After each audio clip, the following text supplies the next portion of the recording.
السلام علیکم ورحمۃ اللہ وبرکاتہ۔ آپ صلی اللہ علیہ وسلم نے فرمایا، جنت کا ایک دروازہ صرف روزے داروں کے لیے مخصوص ہوگا، اس سے روزے داروں کے سوا کوئی اور نہیں گزرے گا۔ اگر بندوں کو معلوم ہوتا کہ رمضان کیا چیز ہے تو میری امت تمنا کرتی پورا سال رمضان ہی ہو۔ جس نے رمضان کے روزے کو فرض سمجھ کر ثواب کی امید سے رکھا وہ بخشا گیا۔ بلا شبہ اللہ تعالیٰ سحری کھانے والوں پر رحمت بھیجتے ہیں اور فرشتے ان کے لیے دعا کرتے ہیں۔ دن کے قیلولہ کر کے رات کی نماز کے لیے مدد حاصل کرو اور سحری کھا کر دن کے روزے کی قوت حاصل کرو۔ ہر چیز کی زکوٰۃ ہوتی ہے اور جسم کی زکوٰۃ روزہ ہے۔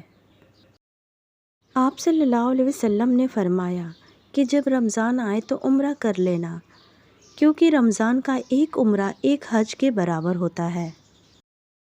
ماہ رمضان میں گھر والوں کے خرچے میں کشادگی کرو، کیونکہ ماہ رمضان میں خرچ کرنا اللہ تعالیٰ کی راہ میں خرچ کرنے کی طرح ہے۔ اللہ عز و جل فرماتا ہے، ابن آدم کا ہر عمل اس کے لیے ہے سوائے روزے کے، روزے میرے لیے ہے اور میں ہی اس کا اجر دوں گا۔ اللہ تعالیٰ ہر رمضان المبارک کے شب میں افطار کے وقت 60,000 گنہگاروں کو دوزخ سے آزاد فرماتا ہے۔ رمضان مبارک، ممکن ہے تمہارا رب تمہارے لیے یہ رمضان مبارک بنا دیے۔ ممکن ہے وہ چیزیں جو تم نے اپنے رب سے مانگی ہے وہ صرف ایک دعا کی دوری پر ہو۔ ممکن ہے اس رمضان اللہ تعالیٰ تمہاری دعا پر کن فرما دے۔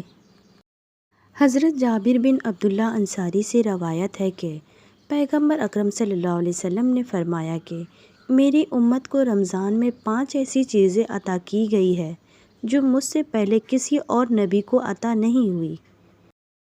نمبر 1، پہلی یہ ہے کہ جو رمضان المبارک کی پہلی رات ہوتی ہے تو اللہ تعالیٰ بندوں کی طرف رحمت کی نظر فرماتا ہے، اور جس کی طرف اللہ تعالیٰ نظر رحمت فرما دے اسے کبھی بھی عذاب نہ دے گا۔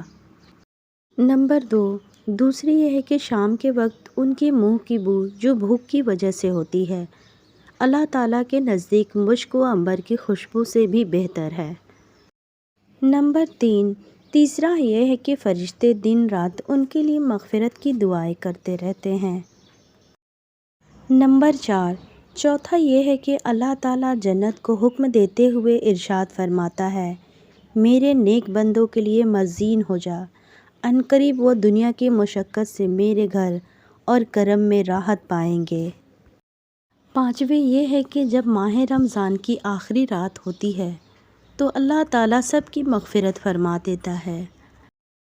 میری دعا ہے کہ اللہ تعالیٰ اس ماہ رمضان کی برکت سے ہمیں دنیا اور آخرت کی کامیابی نصیب فرما، آمین ثم آمین۔